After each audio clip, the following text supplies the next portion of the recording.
Okay. Forgive me, I'm not normally a Zoom user. I use Google Meet, but this is good. This is perfect. Yeah, it's Um, so yeah, Sam, thank you so much for taking the time to chat with me. my Are you pleasure. there? Thank you for I having think you me. might have froze. I might have froze. I'm not used to the kindness of strangers. I'm okay. Am I okay now? Like, like, yeah, you're okay now. Can you hear me fine? I can hear you fine and I can see you fine, but I think my internet connection might be unstable. But let's push ahead. Let's see what happens. Oh, now are you okay? Can you hear me?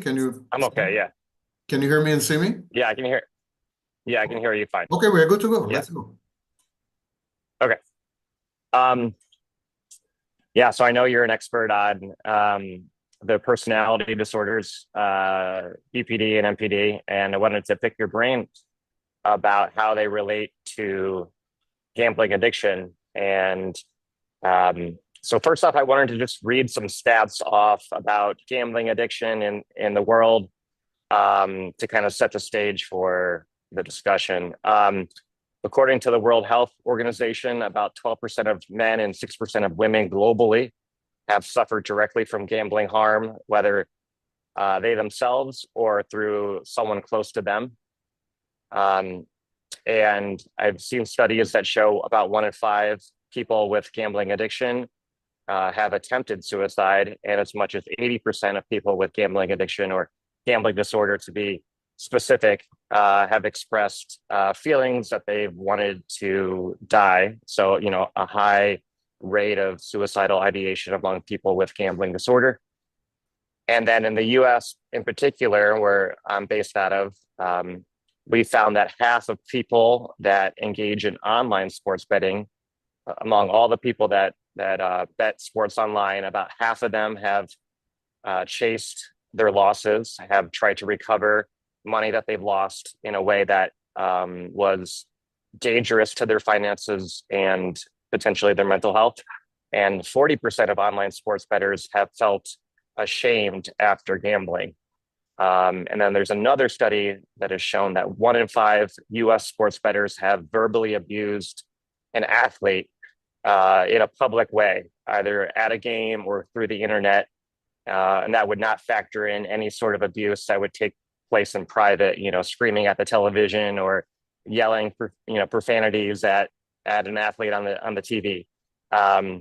So yeah, I threw a lot of stats out there at you. Just wanted to kind of set the stage for the scope of the issue with gambling, how gambling, tends to have higher rates of suicidal ideation and potentially, fostering some anger issues in the people who bet. Um, so yeah, I just wanted to get your general thoughts on that, and then how this might relate to the work you do and what you're an expert on. Okay, first of all, thank you for having me. I'll start with the confession. I've spent 2 years of my life as a young man being a professional gambler. And so I know the gambling industry and the gambling experience um, firsthand. This is not an egghead who has read articles or conducted studies, and this is someone who's been through this. However, I used to be a professional gambler, a pro gambler, and I can tell you that the difference between a pro gambler and a compulsive gambler is like the difference between two unrelated species. These are absolutely not the same kind of people. A pro gambler is a mathematician, basically. He or she, mostly he is detached, he's cool, is calculated, and he has very strict boundaries, like stop losses and stop profits, and so on and so forth. The behavior is completely controlled. There are no impulses involved. There's no impulsivity.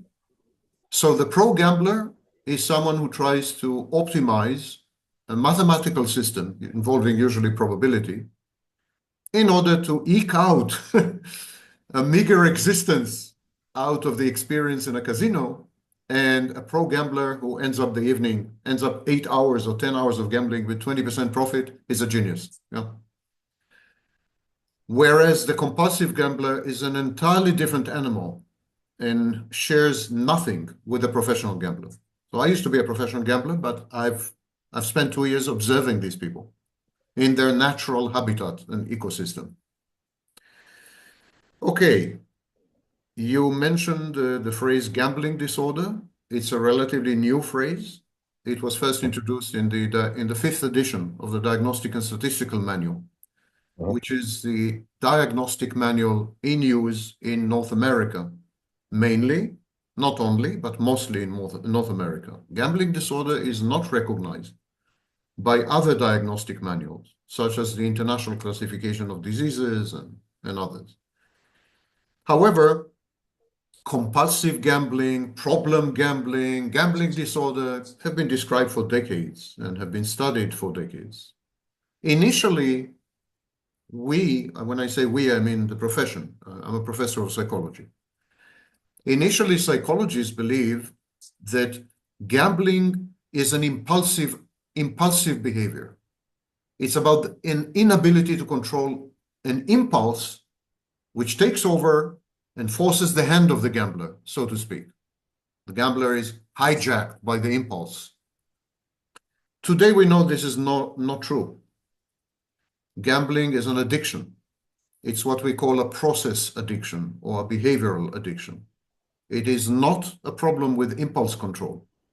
Although some gambling involves impulsivity, there's a big difference between impulse control and impulsivity. Impulse control is the inability to channel or to control or to sublimate or to transmute an urge, a drive, something stronger than you that overwhelms you and drowns you and carries you along. Think of it as a river, an inexorable river. That's impulse control problems. Whereas impulsivity simply means that you make decisions on the spur of the moment. You're not taken over by something. It's just that when you're face to face with the need to make a decision, your decisions are based on intuition, gut instinct, tells, all kind of tells, signs and omens. And I'll come to it a bit later, magical thinking. Yeah. So there's impulsivity, there's no problem with impulse control. Actually, majority of gamblers do not have a problem with impulse control. However, they're addicts. Another thing that has emerged lately in recent research, recent studies, is that gambling disorder is not a compulsive disorder, and it is not an obsessive disorder. These are stereotypes propagated by the media, by show business, and by less than educated psychologists, I regret to say. And I will explain in a minute why we came to these conclusions, that it doesn't involve compulsion, doesn't involve obsession, doesn't involve a problem with impulse control. If you were to observe gamblers, they would appear to be unable to put a limit to their behavior. They would appear to be non-disciplined. They are out of control. They are, they can't stop what they're doing. And this resembles a lot compulsion and compulsive behaviors. However, what is important is the motivation. Whereas compulsive obsessive people are motivated by fear. Compulsive obsessive behaviors are intended to ameliorate and mitigate anxiety. These are anxiolytic behaviors. When the person has anxiety or is afraid of something, that kind of person engages in compulsive activities, washing your hands 10 times a minute or whatever. And the idea behind this is to reduce the anxiety. It's to reassert control over yourself and over your environment via the compulsive behavior. Similarly, obsession involves intrusive automatic thoughts that usually have nothing to do with the environment, a gambler doesn't have intrusive thoughts. It's not like a gambler A gambler is intentional. Most gamblers are intentional. They know what they're doing. They're planning for it. They are daydreaming about it. They're fantasizing about it. It's totally controlled. It's not intrusive. And what gamblers are motivated by is reward. It's a reward system. We think it's connected to dopamine and similar, neuromodulators or neurotransmitters or hormones or whatever. So it's a reward system. It's not an anxiety-based system. It's not an impulse-based system. It's simply about reward. There is a problem with the reward system in the brains of gamblers, in the minds of gamblers. It seems that the reward system has gone haywire, has gone awry, is completely out of control. The individual forms an addiction to the biochemicals released in the brain when the individual is exposed to a rewarding experience. And this is another very important thing to realize. It's not about money at all. It's about the experience. It's about the experience of winning. Yeah, that's quite true. But it's also about the experience of uncertainty and risk. These are risk seekers, thrill seekers, adventure seekers. They need the adrenaline. They need the dopamine. They're addicted to their own chemicals and hormones. And the whole process is addictive, not just the end result. This is not private banking or a private equity, where it's the bottom line that matters. It's the bottom line doesn't matter at all. It's this confrontation with the unknown. It's harnessing somehow the uncertainty. It's the indeterminacy of the situation. It's the bated breath just a second before the outcome. Actually, the anticipation of the outcome in problem gambling, in gambling disorder, the anticipation of the outcome is much more addictive than the outcome itself. So that's why we call it a process addiction. It's about the process. Now, I can describe the behavioral dimensions of gambling, if you wish, and I can describe what's going on in the gambler's mind as far as the pathology, what pathologies are involved. But I don't know if you want this to become a monologue or so. Yeah, no. Can you expand on that thought that it doesn't matter whether you win, what the result of the bet is. It's sort of the adrenaline and the high of the bet. And I've heard it said before that the losses are just as pleasurable in a way as the wins, even though you're gambling logically to win money. Can you talk a little bit more about that? How it's, like you said, it's not really the outcome of the bet per se. Yeah. It's about thrill, it's about excitement, it's about arousal, it's about risk, about the unknown, it's about uncertainty. And ironically, a win is an anticlimax, is anticlimactic. It's a win is like the end. It's the end of the adventure. It's the end of the affair. Mission accomplished, go home. The signal when you win, the signal is, the evening is over or the night is over. Whereas a loss is excruciating. It's a delectable torture. It legitimizes the participation in the game, the ongoing participation in the game. Because you could say to yourself and to others, I've lost money, I have to recoup it, I have to get it back. So I'm forced to continue to gamble. So there's an element of legitimizing the misbehavior, the misconduct. And losses are the precursors to future gains, to future winnings. There is an inherent or innate belief that losses and gains are inextricably linked. They are like two faces of the same coin. It's like if you lose, the more you lose, the more likely you are to win. This is known as the gambler's fallacy. Yeah. The more you lose, the more likely you are to win. Actually, losing is a harbinger of winning. It's the courier, the messenger that announces your forthcoming glory and winning.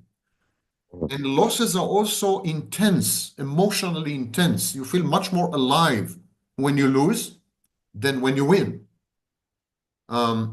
It's a form of self-harming. If you want to compare it to borderline personality disorder, in borderline personality disorder, we have what we call self-harming behaviors. So, for example, cutting or burning yourself with a cigarette butt or, whatever. So these behaviors, self-harming, self-mutilation behaviors, they accomplish several psychological goals in borderline personality disorder. First of all, the borderline feels alive. By cutting, she feels alive. The second thing, the intense pain, as I said, excruciating pain of cutting or mutilating yourself or burning yourself or whatever, drowns the internal noise, drowns the dissonance, drowns the complete dysregulation and internal collapse and so it's a way to generate external noise which would drown out the internal noise, overwhelm your pathology if you wish.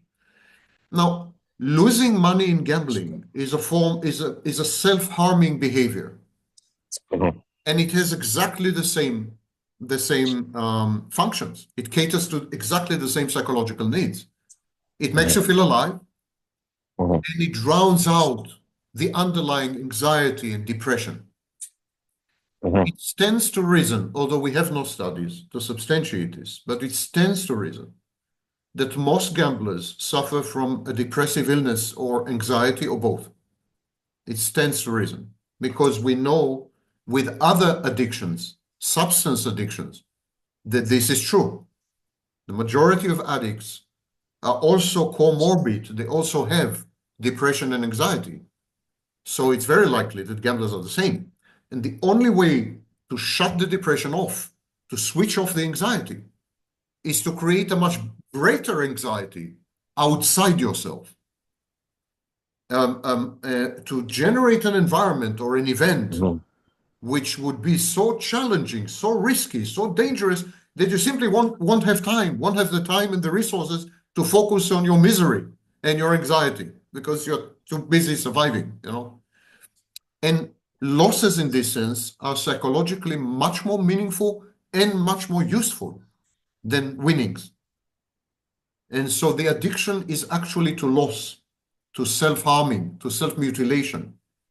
It's suicide, incremental suicide. That's why many of these people have suicidal ideation and so on. So they're killing themselves softly, first financially, and then the gambling disorder spreads into relationships and the ability to hold a job and the ability to function and so on. Gambling disorder, the gambling behavior is persistent, it's recurrent.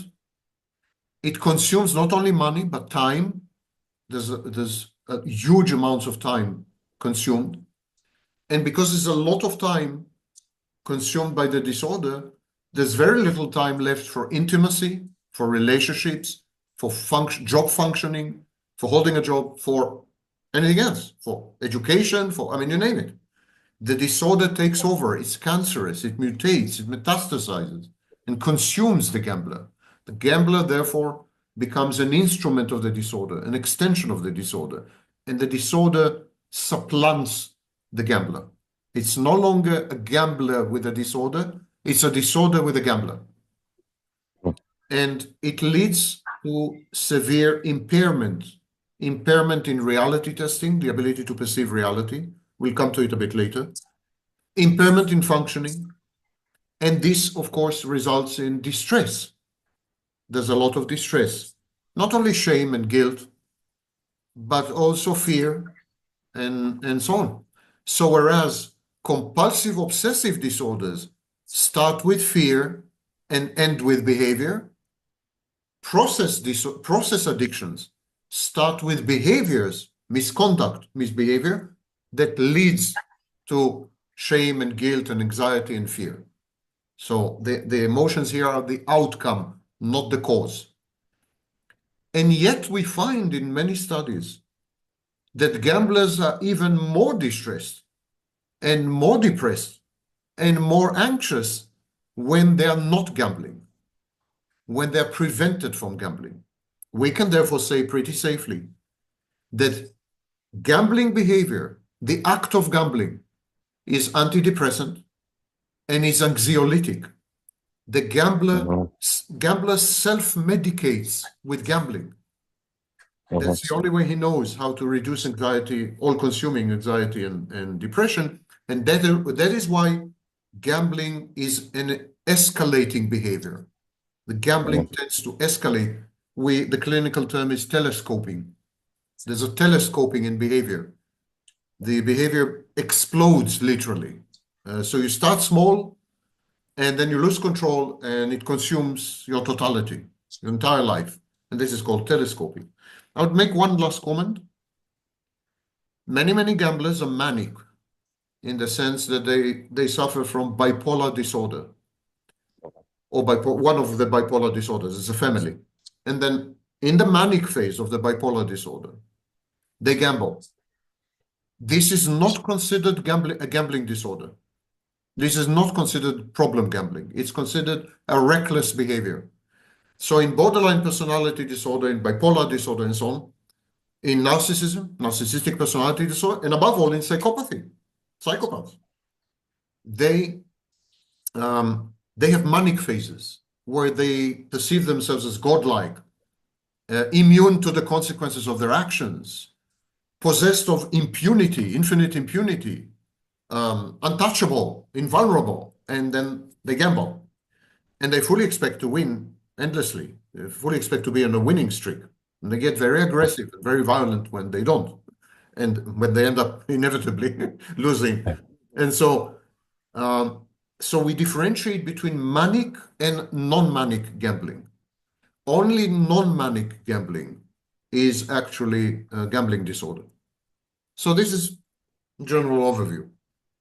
Very interesting. Yeah, that seems like a very important distinction there. So would you say that people with bipolar disorder are more vulnerable to gambling disorder than, narcissistic personality disorder or borderline personality disorder? I saw a study that nearly 1 in 5 compulsive gamblers meet the criteria for NPD. And do you think that might actually be higher with regards to bipolar or borderline? No, as I just said, someone with bipolar cannot have a gambling disorder. Okay. Because in the manic phase, there are many reckless types of behavior, not only gambling. There's sex without protection, unprotected sex. There is, there are all kinds of crazy behavior, crazy making and acting out and all kinds of things. And we don't consider this a primary problem. We consider this a secondary derivative problem of the pathology. However, you're right. However, you're right that there are multiple studies that have demonstrated a confluence of what we call co-occurrence or dual diagnosis or comorbidity, many names. A co-occurrence of gambling disorder and personality disorders, especially narcissistic personality disorder, antisocial personality disorder, aka psychopathy, and borderline personality disorder to a lesser extent. So this cluster B personality disorders are strongly associated, strongly correlated with not only gambling behavior, but a variety of self-soothing behaviors, a variety of risky behaviors, reckless behaviors, and a variety of types of acting out when you essentially lose control and do crazy things. And when we study the problem gambler, and when we study the narcissist or the psychopath, we discovered that they have an inordinate amount of commonalities. I mean, it's pretty shocking, actually. And if you want, I'll go into it. Sure. Yeah, absolutely. If you give me the okay. Yeah. Okay. So both narcissists and gamblers, both psychopaths and gamblers, and a large percentage of borderlines and gamblers have the following common psychopathological denominators. They share the same clinical features. Number one, grandiosity. We know, for example, that when people drink alcohol, there's something called alcohol myopia, where you become indistinguishable from a narcissist, grandiose, entitled, Same goes for coke. When you consume cocaine, when you do coke, you become grandiose, you become a narcissist, in effect. It stands to reason, therefore, that the emergence of pathological narcissism is a byproduct or somehow accompanies or even predisposes people to develop addictions, somehow correlated with addiction. We're not sure if it's causation but correlation definitely. And the same applies to a gambler. If you talk to a gambler, they're very grandiose. Now remember the distinction I made at the beginning, not a pro gambler. A pro gambler is actually very humble. The pro gambler has to accept the verdict of the roulette or the verdict of the blackjack table or the verdict of the, whereas the gambler rebels against it. The gambler is defiant. And the gambler is not only defiant, but the gambler fully believes in his or her intellectual superiority or experiential superiority or ability to read other people. So if you talk to poker players, they will tell you that they're far better than any psychologist. Like they can read other people's bluffs and tells, and they're amazing at deciphering and decoding human behavior and so on. So the grandiosity erupts and taints and colors many, many statements and beliefs held by the gambler and what we know as the gambler's self-concept. It's very grandiose. I mentioned defiance. Defiance is actually a psychopathic behavior or a psychopathic trait. Gamblers are defiant. Defiant in the sense that they will not accept the verdict of probability in mathematics. They will defy. So they openly defy the odds. They defy the casino. They defy the inherent rule-based structure of the games. They defy the inexorability of what's happening. So there's a lot of defiance there. And the defiance is connected to entitlement. Gamblers feel entitled. They're entitled to win. It's not a question of, are you a good player or, they are winning is their entitlement, like they deserve to win. They had it coming in the positive sense, And so the entitlement is a key clinical feature in pathological narcissism. Narcissists are entitled. They feel entitled to special treatment. They feel entitled to special consideration. They feel entitled to, you name it. They're entitled to it. They're entitled to your money, your wife. They're entitled. And similarly, the problem gambler or the pathological gambler or whatever feels entitled to an outcome that is always favorable. And when he fails to secure this outcome, he becomes aggressive and on quite a few occasions violent because of the entitlement. Like it's an injustice. When he loses money, it's an injustice. And not only an injustice, it's a conspiracy against him. So the roulette is tilted and there's a break or the cards are marked or you name it. I mean, there are all these. Or the sports game is rigged. The refs are corrupt or whatever. Yeah.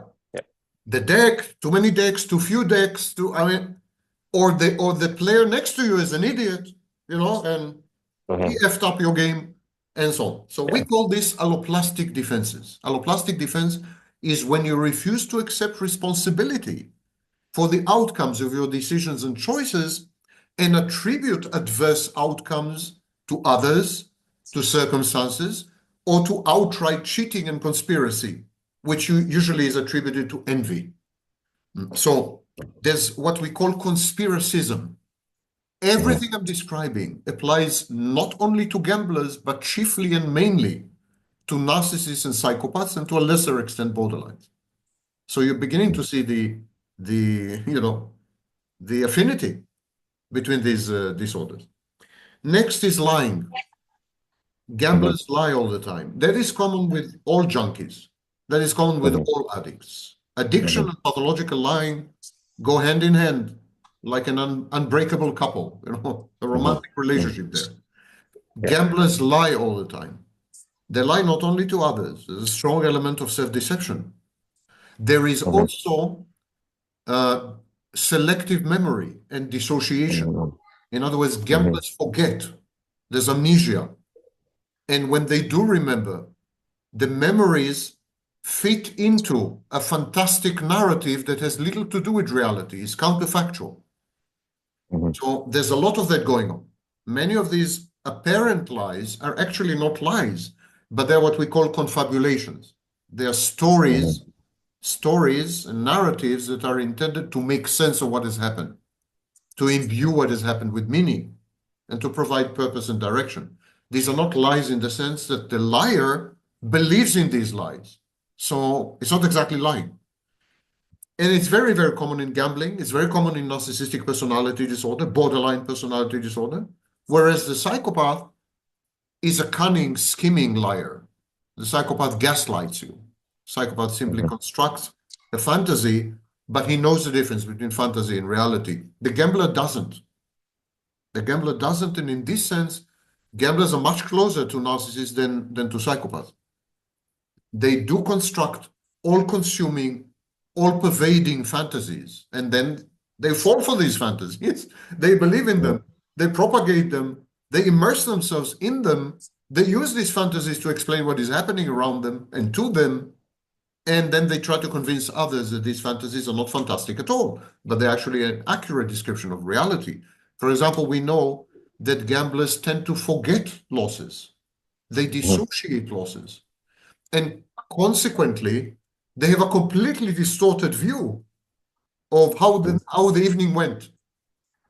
They remember very vividly the winnings, and they forget completely. They slice off the losses.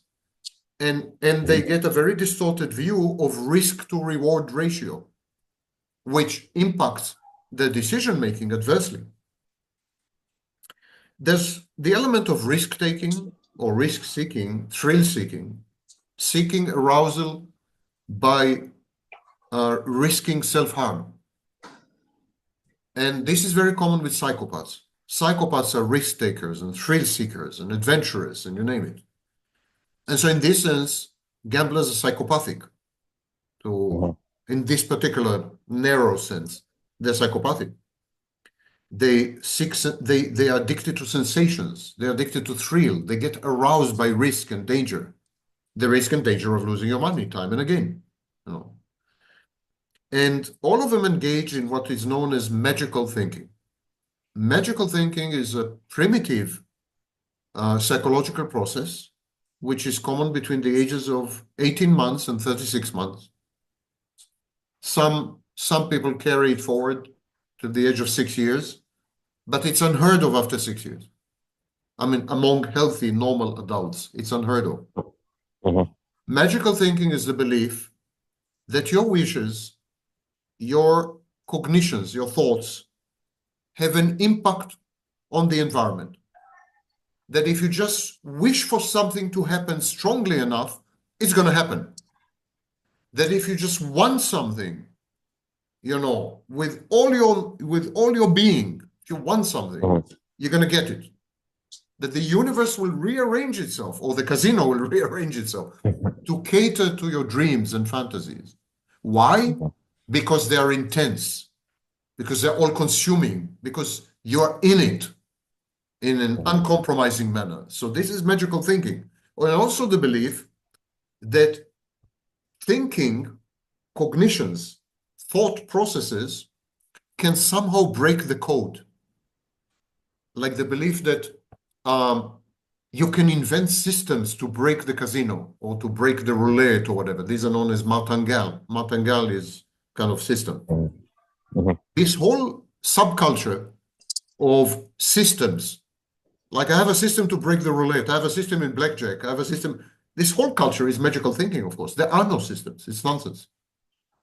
There are no systems. Right. You can, of course, be very cautious. You can weigh probabilities and so on, and can consistently come out ahead in a tiny, minor way. When I say consistently, in a typical month, you can come ahead 16 days. For 16 days, you can reverse the advantage of a casino to some extent, but that's not a system. That is discipline. Just discipline. You play long enough and you're sufficiently disciplined, you eke out a profit. And the most important thing with a professional gambler is when to stand up and go home. Yeah. That's by far the most important thing. Not a system, not mathematics, forget all this bullshit. That's magical thinking. Well, the The casinos don't want advantage, this customer, right? The sorry, casinos don't want this player. The casinos don't want this player. they They don't might like this kick you player. out. They blacklist you. Yeah. Yeah. The only way to beat the casino is to not play. Mhm. So you start the game, you decide in advance, if I lose 20%, I'm going home. If I make 20%, I'm going home. You're disciplined, you follow this rule, you're going to come ahead to some extent. You're going to make 2-3% a month, maybe. Like a good government treasury bond, some of it. End of story. All the rest, the martingale, as they call them in Europe, or the systems, as they call them in the States, or whatever, that's magical thinking. It's a belief that with your brain power, you can crack the code and so on. But there's no code. There's no code. It's simply constructed to take your money. End of story. Mhm. There's no code anywhere. And finally, there are cognitive biases. Cognitive bias is when you misperceive reality, when we have what we call impaired reality testing, either because you're prejudiced or you're self-deceiving, or because you tend to reframe reality, you tend to rewrite it in a way that caters to deep psychological needs, be that as it may, you're not in touch with reality.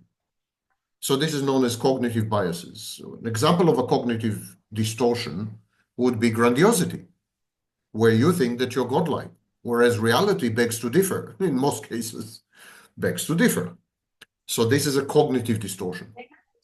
Anyhow, this is a non-exhaustive, although exhausting list of the clinical features of a gambler, of a typical problem gambler, someone with a gambling disorder.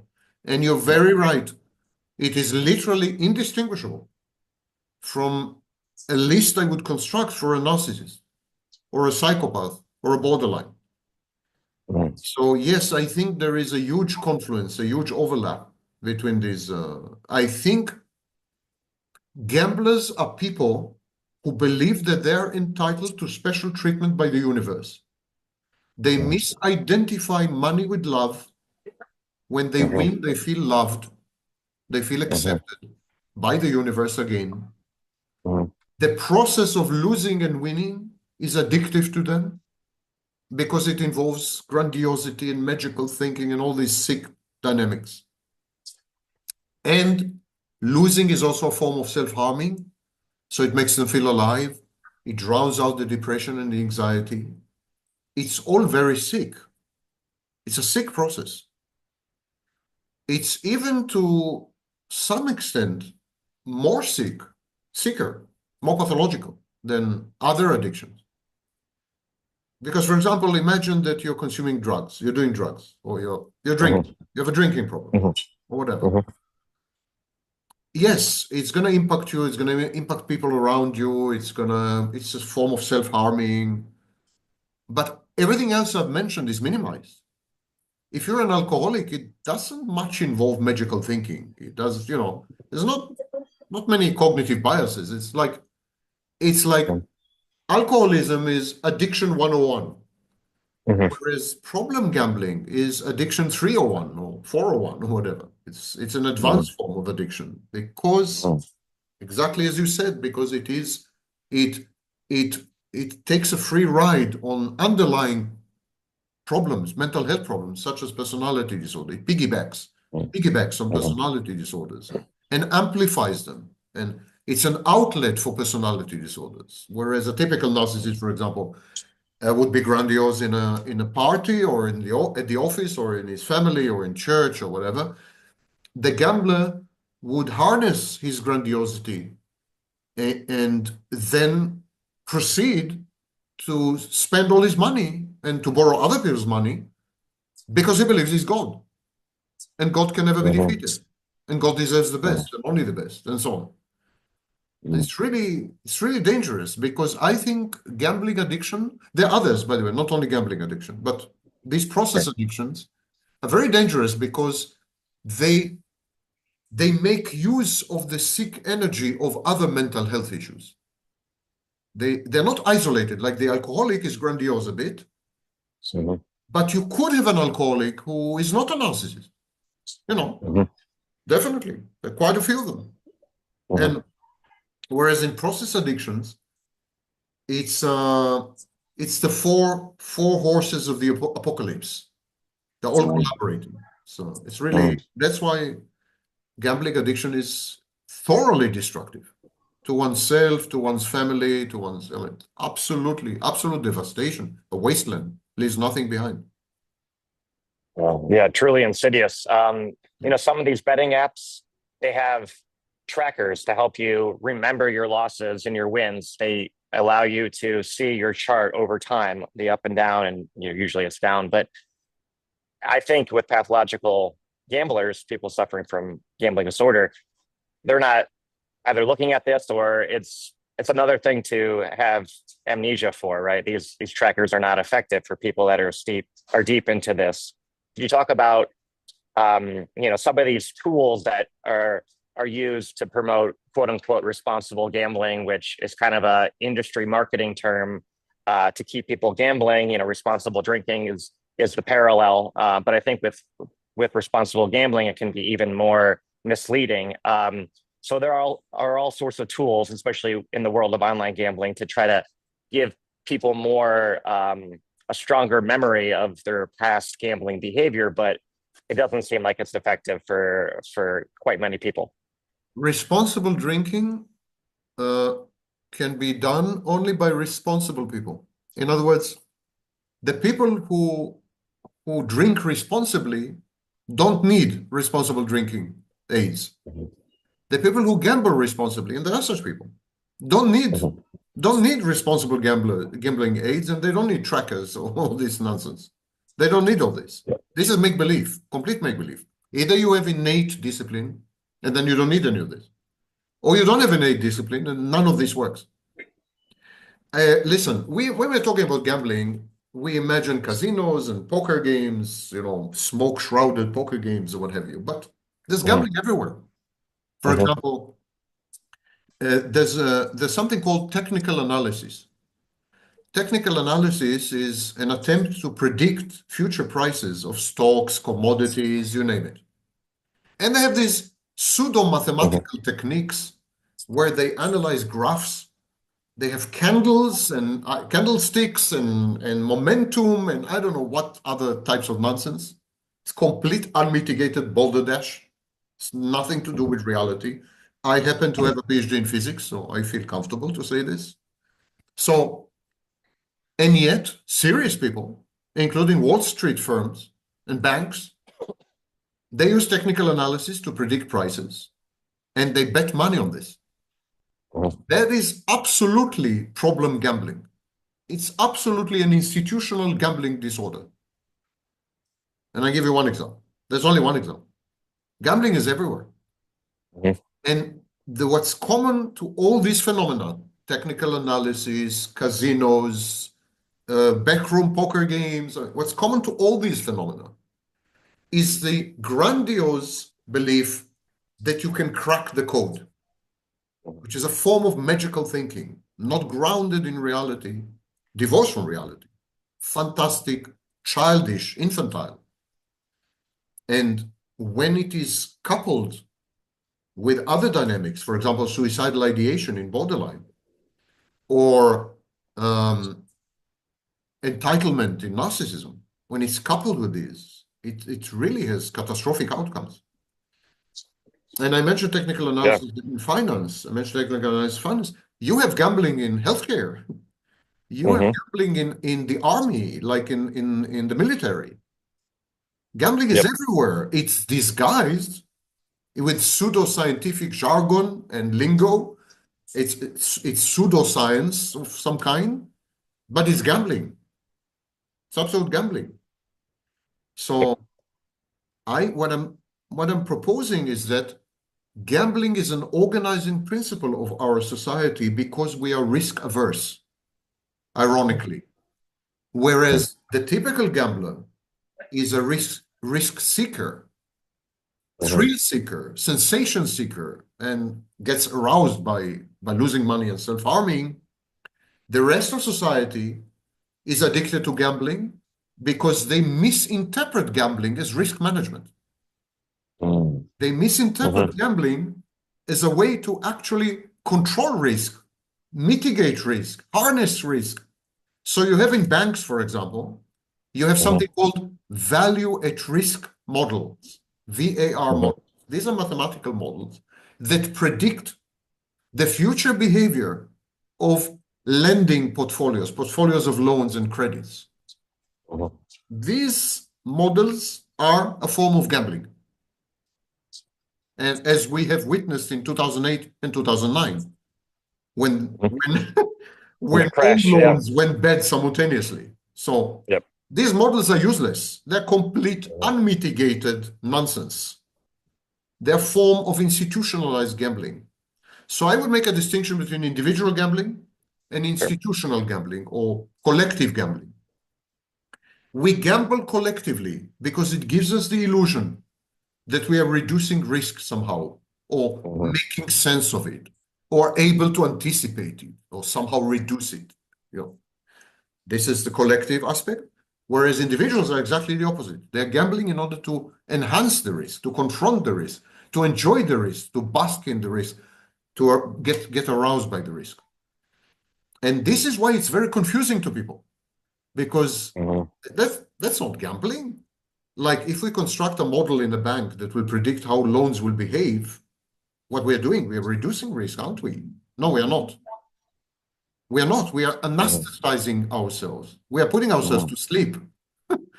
Because now that we have the model, we say, oh, we are safe. We are not safe, of course. Technical analysis is not safe. Risk models in banks are not safe. Risk models in the military, which are possibly the greatest nonsense imaginable, are not safe. It doesn't enhance our safety. These don't enhance our safety. They camouflage the risk. They put us to sleep. They anesthetize us. Absolutely. I don't know if you're familiar, but there's a kind of a controversy in the U.S. with U.S. military bases having slot machines, and a lot of people think these are predatory devices to have for that population. So that's a little bit of an interesting aside there. But you talked about in other videos, you've talked about kind of the rise of narcissism, or like where the world's been overtaken by narcissists at the highest levels in this world. Do you think there's any sort of connection there with gambling being so ubiquitous, and whether at the institutional level? I know it's woven into the economy, but being so normalized maybe at the individual and group level, with this kind of world we live in with you could call it maybe peak narcissism in a way in society. Do you think there's any connection there with gambling being more popular than ever, and our world kind of being run by some pretty prominent and powerful narcissists? I think a bigger problem, I'll come to it, I'll answer your question, but I think a bigger problem is that we have normalized probability. We've normalized probability, even as we eschew risk, even as we hate risk, we are afraid of risks, we are actually phobic, we are risk phobic already. We don't want to take any risk whatsoever, even the tiniest, opening a can of beer. We don't want that. It's risky. So there's a phobia of risk on the one hand, and we believe that probability is the antidote. So we have normalized probability. But probability cannot mitigate risk. Probability in most cases, with the exception of the insurance industry, probability enhances risks, increases risk. And we see this in technology as well. Artificial intelligence is a statistical tool. It's a crowdsourcing tool. It is constructed on what is known as large language models, which are essentially a collection of billions of texts and so on. And then what the chatbots do, they use statistics, they use probability. And so we have an example of a technology here that people feel safe with and bond with and so on. Mhm. It's actually a probabilistic technology, which is a gambling technology. So you're gambling Mhm. on the accuracy of the underlying texts. They're not vetted, they're not curated, they're not analyzed, they're garbled up. You know, so here's a form of gambling, technological gambling, that masquerades as certainty and authority, and you get the Mhm. answers, and you don't need to feel unsafe or uncertain anymore because we have all the answers for you, and so on and so forth. We have normalized probability. Now, narcissists, psychopaths, and so on, they're risk takers, as I said, and they're magical thinkers. And probability fits well with both, Mhm. because if the world were deterministic and certain, then magical thinking would be impossible. In such a world, magical thinking is impossible. Mhm. In a world Mhm. that is deterministic, like that is Mhm. utterly predictable, and there's Mhm. no magical thinking. And in a world that is structured with rigid rules and so on, you can't really be godlike. You can't be omnipotent, for example. You can't be all powerful, because you can't Mhm. change the rules. So narcissists gravitate to probabilistic pursuits, Mhm. because when you say it's probable, you are Mhm. leaving room. You're leaving room for other options. You're leaving room for magical thinking. You're leaving room for grandiosity and so on. It's only probable. Everything is probable. This is probable. That is probable. So a narcissist feels comfortable in a probabilistic environment. Narcissists hate determinism. That's why when narcissists go to prison, for example, they lose their narcissism. So we have created the last 100 years. We have normalized probability. It started with quantum mechanics. Quantum mechanics is probabilistic. So probability has infected Mhm. mathematics, infected physics, and now we live in a probabilistic cloud where narcissists thrive. They love it because the more fuzzy it is, the more room they have to Mhm. enact their fantasies, and the easier it is for them to convince you that their fantasies are the only reality. The easier it is for them to gaslight you, although they believe their own fantasies, so it's not exactly gaslighting, but the impact is the same. You're being gaslit. So the easier it is for them to compromise your reality testing. And so in this sense, yes, the rise of pathological narcissism is an organizing principle of society, something that makes sense of life and of various professions and of politics and of show business and so on. And the rise of narcissism is an explanatory principle. Uh, and the fact that today, if you're a pathological narcissist, you're endowed with a relative advantage, competitive edge. It's a positive adaptation in today's civilization. Narcissists rise to the top. Narcissists get the girl. Narcissists make money. Narcissists are famous and they're celebrities and so on. It pays to be a narcissist. It's a great Mhm. thing. In July 2016, the magazine New Scientist, respected magazine, the cover story was, parents, teach your children to be narcissists. Mhm. This is a positive adaptation. So Mhm. when a narcissist comes to power, for example, the first thing he does, he destroys everything that is secure, everything that is certain, everything that is safe, all the rules, all the institutions. He creates a probabilistic cloud within which he can manipulate you. Because if there's no reality, fixed reality, anything can be real. And so it's negotiable. Reality is negotiable. There's your truth, my truth, truthism. There's your truth, my truth, and everything is negotiable. Facts are just opinions, opinions are facts, and so on and so forth. And that is the Disneyland and the paradise of the narcissist. The narcissist doesn't want 70 virgins. He doesn't want 70 virgins. He wants uncertainty. He thrives on uncertainty. And so in this sense, gambling is increasing hand in hand with narcissism because everyone is getting used to playing with probabilities as the only organizing and explanatory principle of reality, or what passes for reality, on the one hand. And on the other hand, as narcissists in power destabilize our world, make it crazy, there's crazy making. It's fuzzy, it's unpredictable, it's uncertain, it's indeterminate.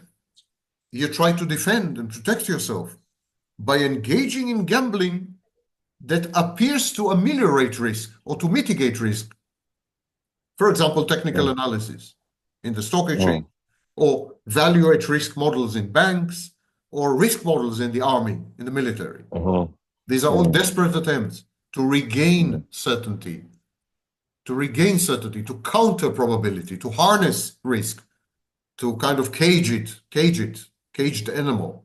But what these people don't realize, these are all forms of gambling. And so the narcissist wins this way as well. No wonder narcissists are predominant in these industries. They're predominant in finance. They're predominant in politics. They're predominant in these industries that pretend to mitigate risk, even as these industries enhance risk, actually. Fascinating.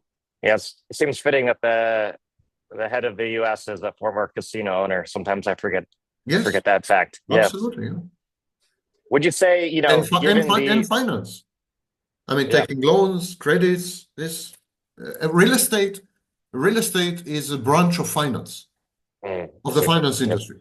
It is finance in bricks and mortar, but it's finance. It's all about finance. Mortgages, you name it. Would you say it's almost become a form of rebellion to resist gambling in this day and age? Form of what? Of rebellion almost rebellion. to resist gambling, to not be a gambler in this day and age, or to reject this probabilistic way of thinking and interpreting the world to be, maybe you could say more romantic in your way of thinking rather than the cold, more brutal way of thinking about everything in terms of probabilities. Do you think it's sort of an act of rebellion these days to resist not only to resist the urge to gamble, but maybe to think about the world or life as a gamble? So you have substantial social movements which are pushing back against the probabilistic model of the world, probabilistic model of reality. And so you have, for example, people who want to go back to traditional family values, or take away women's rights, or this nostalgia is a nostalgia not to any specific history or any specific past. It's a nostalgia for a period where you felt certain, where things were predictable, when everything and everyone had its place, where there were clear behavioral scripts. You knew what to do in every situation. You didn't have to ask anyone. Handed over to you. So people miss this certainty. They miss this determinacy. But regrettably, they're trying to accomplish this by eliminating change, or eliminating agents of change, or eliminating beneficiaries of change, such as women. Yeah? So people equate probability with change, whereas probability has nothing to do with change. You could have probability in a totally static universe with no change whatsoever. Change has nothing to do with probability. Change is a dynamic of reality. It's nothing to do with it. So, but these people are saying things are not certain, things are unpredictable, things are capricious and arbitrary, things are frightening and dangerous.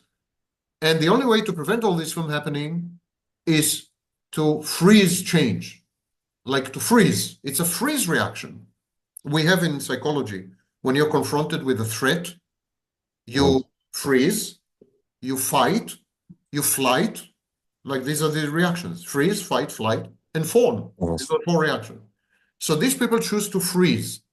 And they believe that if they freeze, the rigidity that they introduce into the world is such that the lack of change would imbue the universe with certainty. And say, okay, if things don't change, then they're going to be predictable. If things don't change, we're going to have certainty. That's nonsense. That is confusing change with probability. You could have a system that never changes and at the same time is uncertain. Could definitely have this. It's uncertain because, for example, it's highly complex. So it's a system that never changes, but it has so many interacting components that you can never predict the behavior of the system. Actually, we have such a system. It's called mathematics. In mathematics, nothing ever changes. Ever. Like ever. So there's no change, zero change.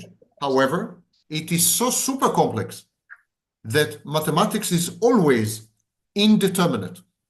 This is known as the Gödel theorem of incompleteness. It's a foundational concept in mathematics that if you construct a mathematical system, it will be either complete or inconsistent or consistent. You cannot have both. So either you will have a system that is probabilistic, unpredictable, and so on and so forth, but complete, or you will have a system that is complete, like these people want, so it's complete, unchanging, rigid system, but it will be inconsistent. It will always be unpredictable. So, and this is why we are seeing all the mess nowadays all over the world, because people are confusing these 2 concepts. They're trying to arrest change. They're trying to stop change. And this creates added turbulence, added volatility, added risk, added uncertainty. They don't understand that. They don't understand that actually dynamical systems could be completely stable and static systems could be completely chaotic. They don't understand this. They can't wrap their minds around this. Yeah, gambling is you can veer into politics and philosophy with gambling as a launch pad. Yeah, it's fascinating. I wanted to maybe go back to just it on the individual level and ask you about, gambling is called, some people call gambling the hidden addiction. I know you can hide many addictions, of course, but I feel like I've seen gambling sort of maybe get that crown in a way. Some people give it that distinction as being the most, the easiest to hide from your family and your loved ones or your friends. But can you talk about how that might relate to the self-trashing and with BPD and NPD and the self-harm and maybe the desire or the urge to make your self-harm visible or to give people around you the awareness of your self-harm and how gambling maybe starts off as a quiet a covert form of self-harm, but then eventually it erupts into something that needs to be displayed to the people around you. So first of all, I beg to disagree. I mean, anyone who has worked with alcoholics, as I have, I've worked with alcoholics for years in rehabs and so on. They're great at hiding their alcoholism. Absolutely great. They're the best in my view. So I beg to differ. I think many addictions involve covert activities, hidden activities, camouflage, disguise, and so on. Second thing is, it's not true that self-harm is a cry for help. It's not true that self-harming is ostentatious. On the very contrary, if you talk, for example, if you observe borderlines, they cut themselves and then they cover it with long sleeves and all kinds of things. The minute you see someone with a long-sleeved shirt in summer, that's a borderline, disguising her cuts, hiding her cuts. So self-harm is not a cry for help. It's a common misconception, even among professionals. Self-harming is about feeling alive and a way to self-soothe or self-medicate against underlying depression and anxiety. These are the 2 main roles of self-harming, and gambling is no exception. What happens with gambling is that it involves money, whereas many other addictions, they're not about money, mostly. I'm not talking about like Schedule 1 drugs, or I mean, they're very expensive, but most other addictions, process addictions and so on, they're not really about money. Like you could be an alcoholic on a shoestring budget. It's not a big deal. But gambling escalates. This is the process of telescoping. So it's a process, telescoping process behavior, process addiction. It escalates, and you tend to double your bets whenever you lose, and then redouble them again, and so it's complete. So at some point, you have to begin to use other people's money. And that's where you out yourself. You're stealing money from people, you're borrowing money from people, you're convincing other people to invest in a gambling venture of some sort, and so on.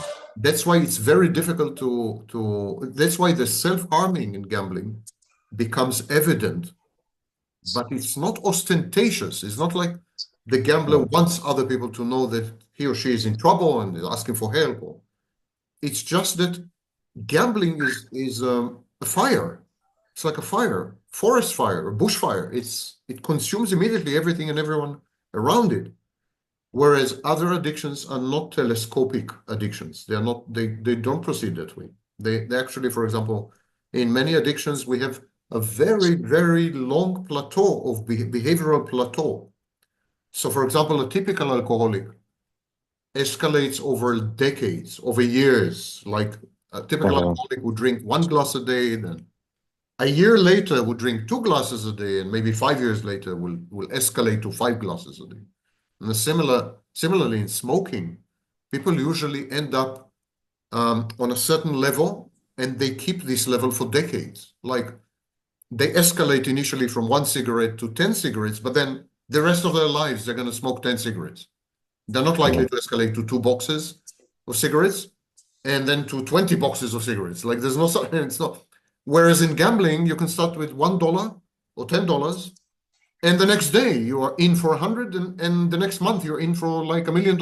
And I'm not exaggerating. You mortgage your home, and you steal your wife's and your college kids' college funds and what have you, and this could escalate within 30 days. So that's why there is the impression that the gambler has been hiding this. It's just that the latency in gambling is much shorter, much narrower, and therefore the shock is much bigger. Like with an alcoholic, 1 glass, 2 glasses, 10 years pass, 3 glasses. I mean, you get used to it. You get, as an observer, as a family member, as a friend, you get habituated. He drinks. Now, but with a gambler, it comes as a shock, because one morning you wake up, and there's nothing left. No college funds, no home, no car, no nothing. And so you say to yourself, SOB, this guy was hiding it from me. Well, it's not true. It started a month ago. There was nothing to hide. The escalation is unbelievable in gambling. Unbelievable. Yeah. I've seen people come in and lose everything they've had. Everything in one evening. I've seen it with my own eyes multiple times, more times than I can count. Losing like everything they've had in one. Listen, I'll tell you a story. Yep. A personal story, if you don't mind. One day, I was sent. There was a consortium with people. Each one put some money, and they collected about $1 million. That was in the late 70s. $1 million then is like, I'm not quite sure, but I think like 7 or maybe 8 million today or something. It's a sizable amount. So there was this consortium, and they collected a lot of money, and they gave it to me because I had a good reputation. I was making 20-30% a year, but it was stable. I was always making 20-30%. So they gave me this huge amount at the time, huge for me. I was a kid. And but they coupled me with a mob figure. They send me out to gamble, but they send a nanny or a minder who was a mob figure. He was a mobster. a senior mobster, actually. And so this guy was traveling with me everywhere, monitoring that I'm not stealing money or hiding money or whatever. It's difficult. And then one night, we made so much money, they closed off the casino. It was in Spain. They closed off the casino, they shooed everyone out, and we continued to gamble. It was only me gambling, the entire casino, entire floor. And he was sitting next to me, and we made a fortune. And then he took the money and he gambled all of it. We're talking millions of dollars. He gambled all of it that single night. We finished the night was over. It was 4 o'clock in the morning or something. We ordered a taxi, which could hardly afford. On the way, he threw up, exited the taxi, he threw up. There was a guy who was cutting other people's ears and, making sausages out of them. I'm kidding you not. Not the kind of guy who throws up easily and gets frightened easily and so on. He said, we're dead. Both of us are dead. That's our last few days on earth. We might as well enjoy them. Just coming back to Israel, we're dead. But I'm telling you this story to demonstrate the telescopic escalation in gambling. He knew that he's signing his death verdict. We sorted it out. I'm alive, as you may notice. But he knew, at the time, he was absolutely convinced that he's signing his death verdict. And yet he could not stop himself. And we're not talking like $2,000 or $20,000 or whatever. We're talking millions of dollars alone in the entire casino, surrounded by half-naked, half-clad girls with drinks. They want to get you drunk and, And I didn't drink at the time, of course. As a pro gambler, you don't drink, you don't smoke, you don't do anything, any of this. But he couldn't stop himself. He couldn't. That's the kind of thing I'm talking about. Wow. Yeah. What do you make of this idea? There's kind of a conspiracy theory around it where the casinos want you to win it first, so you're more easily hooked on it. Obviously there's no It's one of the attempts to crack the code. They wanted to win it first, so you win and you walk away and so on. Listen, casinos are highly regulated. Everything is inspected multiple times. Yes, they bribe people and everything, but they don't need this shit. No. They just don't need this. They really don't need this. The inherent advantage in a European roulette is 3%, more or less. The inherent advantage in an American roulette with 2 zeros, it's like 5-6%. They don't need this. There is no game, and that includes baccarat and blackjack and you name it. There's no game which is inside the casino and where the casino doesn't have an advantage. Casino is not a nanny state, is not your sponsor, is not in love with you, is not your family member. They want your money. All the games in the casino, not a single exception, dice, schmice, you name it, all of them, have an inbuilt advantage. And this advantage is no less than 2%. No less than 2%. End of story. Why would they engineer or reverse engineer the roulettes and let you win? Who are you that they would let you win? What are you, a Saudi prince with $100 million? Monitor. There is a desk supervisor, the guy who, they are monitoring whether you're doing things you shouldn't be doing. Stealing money, the cameras, everything. And if you sit and visibly and ostentatiously scribble all the time on a notepad and something, they're going to throw you out because they don't want to take any chance or any risk with you, not because you're going to win, but because you may erupt or you may go crazy or you may influence other people or you may even co-opt other people to invest in your alleged system, and then there will be a mass riot. It's trouble. Someone like that is trouble. So they throw you out, and they blacklist you. They're blacklisted, definitely. I've been on them. All this is true.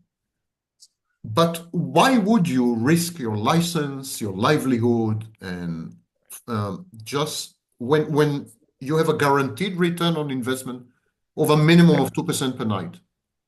Why would you do that? Right.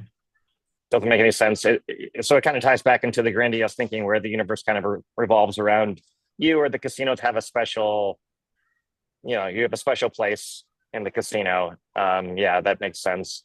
Some people, talk about the lack of clocks in a casino, the certain designs of the floor. Do you have any thoughts on that kind of in a way that disorients people and might exacerbate the self-harm by the fact that you maybe don't feel that connection to the outside world, no windows, no clocks, That part things is like that. true. That part is true. But it's the same designers who advise supermarket chains. The Mm, same people. yep, yep, There's a yep. psychology of increasing consumption Mm, in physical spaces. So the same yep. principles apply to supermarkets and to shopping malls and to casinos and what have you. Mm, mhm. When is the last time you have seen a clock in a shopping mall? So Right. so True. yeah, that part is true. The whole thing is psychologically or psychosocially engineered to to number one, enhance your consumption. Number Mhm, two, alleviate or mitigate your risk perception.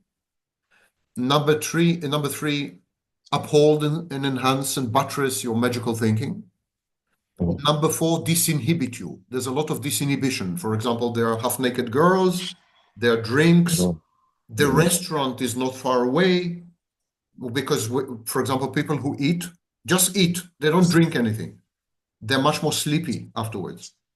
mhm. They're sleepy, they're less alert. So they encourage you to eat. They even give you coupons to go to the restaurant. Vouchers. Yep. They create the illusion of freebies, like a room. If you're big enough, you get so this caters to your ego. Look at me, I have a Mhm, room. I have special treatment. So they cater to your grandiosity. Absolutely. The color scheme is very selective, and each of the colors is coded, and each color has a highly specific psychological impact. There's a discipline there's a field in psychology for this. So all this is true. That is not conspiracy theory. That part is true. right. And then with the gambling apps, a lot of people, especially in the U.S., are moving to gambling apps rather than the actual brick and mortar casino. Obviously the younger generations are moving to these various websites and apps for gambling. Do you obviously those apps lack some sort of social element to them that you might experience in the casino with the people around you and the drinks and all that. Would you say that these apps are just kind of piggybacking on the addictive designs that have already been well developed from social media apps, which I think were also developed from kind of the slot machine mechanics with like pulling down on your screen to refresh all your notifications and whatnot and see what's happening. It's sort of like a reinforcing thing where these gambling apps are learning from the social media apps, which learned from the gambling companies in the first place. Do you have any thoughts on this? Yeah. We are transitioning to an age of atomization, an age of Mhm, self-sufficiency. We're mhm, transitioning to an age, the new age that is upon us is an age where we gave up on reality and we have adopted fantasy as the organizing principle. And so now everything is fantastic. Political parties are fantastic. The metaverse is going to be a fantasy. Social media, mhm, forms of fantasies. It's all fantasy. So that's one thing. And the second thing, we've given up on other people. We've even given up on other people when it comes to sex, where theoretically people mhm, are indispensable. At least their bodies are. But we've given up on that as well. The mhm. frequency of sexual activity has precipitously collapsed. So even this is not a sufficient incentive to spend time with another person.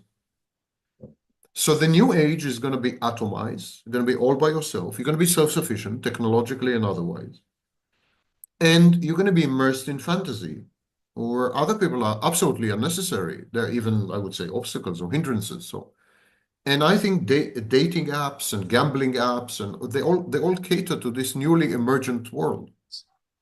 And if you want sex, you're going to have a sex doll, or if you want romance, you'll have an AI companion, and that's the world we're gravitating towards. I think people have discovered that other people uh, are a burden, that it sucks to be with other people. Other people are difficult, they're burdensome. You know, the juice is not worth the squeeze. The price is not not worth the price. I mean, you know, choose any. It's not worth it. People discover it's not worth it. And now, for the first time in a long time, technology allows them to be all alone, all by themselves, and feel self-sufficient and gratified. Dopamine hits, adrenaline hits, you name it, and everything is you can turn it off at any minute. You don't pay a price. It's cost-free in emotional terms and social terms. It's cost-free. You pay a monetary price from time to time, but even that is completely controllable. And so why would I spend time with other people, have to accommodate them, smell them, talk to them, be aware of their vulnerabilities and sensitivities? Who needs this shit, you know? It's so I think that's the future. I think places where human warm bodies, places where warm bodies congregate are a thing of the past. And gambling, therefore, will lose many dimensions and aspects which were essentially psychosocial, and gambling will be reduced to the core, will be bare bones. Future gambling will be bare bones. And what's the core? Magical thinking, you know, entitlement, grandiosity, fantasy. That these would be the cornerstones of future gambling, not human interaction, not drinking, not socializing, not, you know, ostentatious displays, none of this. You will go on a gambling app because you want to feel godlike, because you want the thrill and the arousal of the unexpected, because when you lose, it's pathetically and crazily and pathologically gratifying, because when you win, you feel divine, because you believe you can somehow influence the outcome magically, and it caters to the extremely primitive layer in our brains, the reptile brain, if you wish, or the infant brain. And it's therefore irresistible. I mean, gambling apps are infinitely more irresistible than the casino. Infinitely. And so it might become a pandemic. Especially if gambling apps link themselves to social media, to the financial industry, to crypto assets. Imagine network where, for example, you can go on X, Twitter, and you can gamble through X. And in order to pay your losses, you can tap into your wallet, your Bitcoin wallet. And it's all integrated. And finally, your winnings are credited to your bank account. And you don't see a human face, you don't hear a human voice. It's all anesthetized.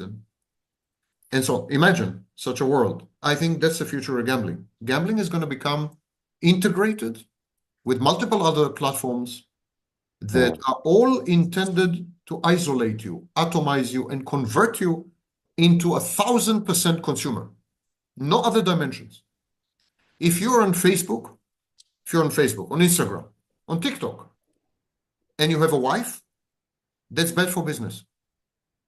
Because the time you spend with your wife, or the time you waste with your wife, is a time that could have made Mark Zuckerberg much richer. Is not going to let you spend time with your wife. Is not going to let you have children. Is not going to let you experience intimacy. Is not going to let you waste your time outside the immersive confines of the fantasy that he's building for you. And trust you me, in the metaverse, there will be virtual casinos. Yep. For sure.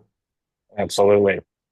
Do you have any thoughts on kind of general sports fanaticism? You know, sports, people get heavily invested in sports outcomes, even when they're not gambling on them, because it's tied to maybe, you know, their country or their city or their certain cultural elements. And then when you add gambling on top of that, it becomes even more explosive. You know, I think the global pandemic for gambling would be with sports betting, because sports is you know, widely globally you know, cherished pastime or activity for people. And then when you add gambling to it, it can become even more more insidious. Do you have any thoughts about, the fanaticism around sports, which has existed for a long, long, long time? Um, Sports is a form of sublimated aggression. Sports is about violence. All sports, even chess, is about violence. We are not allowed to express violence openly. We may end up in prison. And so what we do, we take the aggression and we convert it into something which is socially acceptable with rituals and ceremonies and rigid rules and so on. But we're still aggressive. You can see it openly in boxing and WWF, WWF, and you can. It's a lot more hidden and sublimated in chess. But chess is a violent sport, absolutely. And the language used in chess is absolutely the language of warfare, the language of war. It's a military language. So sports is about aggression, and only about aggression. It's aggressing against the opponent. It's one-upmanship. It's obliterating, eradicating. You listen to sports hooligans in United Kingdom, and you understand what I'm saying. It's about aggression. What is gambling? Gambling is about risk, is about excitement, is about arousal, is about... The reason sports and gambling go hand in hand is because, to start with, sports is probabilistic. And it legitimizes aggression. So it allows you to experience arousal and risk and danger and so on in a way that cannot be castigated or chastised or criticized by society, by your family, by your friends, by anyone. And so it's a perfect storm, because one of the parties brings the aggression to the table and the other party makes use of the aggression. And so they complete each other. It's a holistic yin-yang kind of collusion or collaboration. Ultimately, the sports bettor, the guy who bets on sports, he brings into the activity, he brings the aggression of the sports, and then this is legitimized aggression, and then he uses this aggression to create a risky or adventurous or dangerous situation, which could yield profits or losses, which are equally okay. Loss is also fun. Could yield either outcome. The reason this is terrifying is because sports is a social activity. It requires living, breathing bodies at this stage. I know it's been 100 years, but at this stage. Whereas gambling is fast becoming an impersonal, atomized pursuit in the comfort of your living room. Now, I think the interface between them is abnormal, unnatural interface. And I am not quite sure what's going to happen in the future, because gambling and sports went hand in hand because they were both social activities. But now one of them is becoming a technological activity, whereas the other has remained social.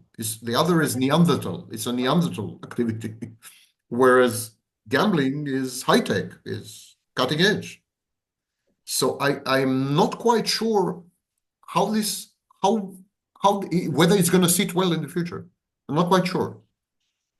And I think something will have to give. Either sports would have to be converted into a technological enterprise, fully technological, with, I don't know, AI players, or I don't know, embedded chip in the brains of athletes, something. It will have to acquire a predominantly technological aura. Gambling will revert to a social activity, football clubs, which I don't believe. I think gambling is going to change the nature of sports, because gambling is the main financing arm of sports. Sports is financed like a huge percentage by gambling. Gambling is the financing infrastructure of sports. So sports has to accommodate gambling. As the nature of gambling changes, sports can't remain the same, cannot remain the same. And so, for example, I don't know what's the future of stadiums. I don't know what's the future of stadiums. I don't know what's the future of flesh and blood players. I don't know whether the gambling industry will continue to underwrite sport the way it is now. The way it is now, sports is also very limited because you have a limited number of players, limited number of viewers. I mean, it's a very limiting paradigm. Yep. And so if you technologize it, it opens enormous vistas. For example, you could have games taking place in front of 100 million viewers. Why not? You could pit your technological team against someone else's technological team in real time or across continents or multiple times. You could change the parameters of the game, not the rules, but the parameters of the game, who is participating and kind of technological level. You could change the parameters on the fly. If you convert athletics and sports into a 100% technological pursuit, this will multiply the industry dramatically. Yep. Open vistas, which are unbelievable. And I think this is an irresistible proposition as far as the gambling industry is concerned. And it is the main financier, and ultimately money talks. Mm-hmm. Sport walks, but money talks. I think. Yep. I think that's the future. I agree. Yeah, there's already been some efforts to debut what they call virtual sports in the US, which are, computer-generated renderings of games, and you can bet on them year-round. There's no off-season. Your favorite players you can at any time of day, any time of night, you can wager on your favorite virtual athlete. Yeah, but I'm thinking more along Second Life. I'm thinking about a complete ecosystem, not to have a virtual version of the social. Right. But you have another reality, another universe. Yeah. And you as a gambler, you enter this universe. And for example, today there is a clear distinction between the players and the team and the manager and so on. They do their thing. And the gambling is a derivative. It piggybacks on the action. Yep. But in the future, I think, gamblers will dictate the games. Gamblers would be able to design the games and would be able to... It reminds me that today, for example, you have books where you can write the ending of the book. They sell you a book. It's an electronic book. And you write the ending. The ending you like. Some of them give you like a repertory. They give you like 20, 30, 50 endings you could choose, or they let you go wild, go free. And you write the ending. So why not gamblers who determine the game, who kind of, intervene, micromanage the game, who says if it's a technological enterprise, it can be done easily. It reminds me of custom medicine, where the future of medicine is that the medicines will be tailored to your genetics. Not two people will be taking the same medication. So imagine that you're a gambler. You're gambling on a football game. I'm gambling on a football game, but it's not the same football game. I'm going to have my private football game. You're going to have your private football game. And we're going to tailor it any way we want. It's endless. Endless. You convert sports into a technology, a total technology.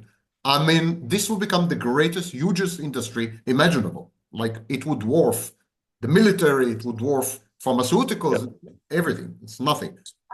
But no one is doing this because they're still addicted to the paradigm of the ancient Greeks, that people who engage in sport must be flesh and blood. They can't be silicon, they can't be virtual, they have to be flesh and blood. I don't know why, but that's the situation. We have transcended the patience of our viewers, I'm convinced. It's 1 minute and 34 minutes, 1 hour and 34 minutes. Yes. I won't keep you too much longer. I just have a few more things I wanted to circle back on. The piggybacking concept is really great, and I think it touches on a lot of things here. May I say something? If you have a few more things, I would be delighted to talk to you again. But I think it would be counterproductive to do it now. It's 1.5 Okay. hours, and True. no one in his right mind would survive this. That's true. But I'm Okay. perfectly willing. I've enjoyed this. I'm perfectly willing and to engage again. So just write to me and we'll set up another date. Part two sound part two sounds good. I think and it'll be good. I'll have some more follow-ups to Because you said what you I said have a today. few more things, not like not. Yeah, No, okay, that's true. Yeah. okay. Yeah, and I wanted to ask you about, the hope at the light at the end of the tunnel for people with gambling disorder and maybe BPD and MPD, and like how you could treat these potentially, how you could Oh, improve yes. your, That requires so part two. That requires part two. part two, yes. That alone requires part two. Yes. Okay. So Okay, that sounds Brian. good. So let's Thank you call so it a much, day. Sam. Get in touch and we'll schedule something if you want. Sounds good. Okay. Absolutely. Thank Thank you you, for Sam. having me and for the opportunity. I think we've had a pretty amazing exchange because many of these ideas, I think, I've never heard them anywhere. So we're going to have quite a feedback. Absolutely. I think this was a groundbreaking conversation. I hope people Okay. feel that way. Sounds Okay. good. Thank you for having me. Thanks, Sam. Take You care. too. Bye. Bye-bye.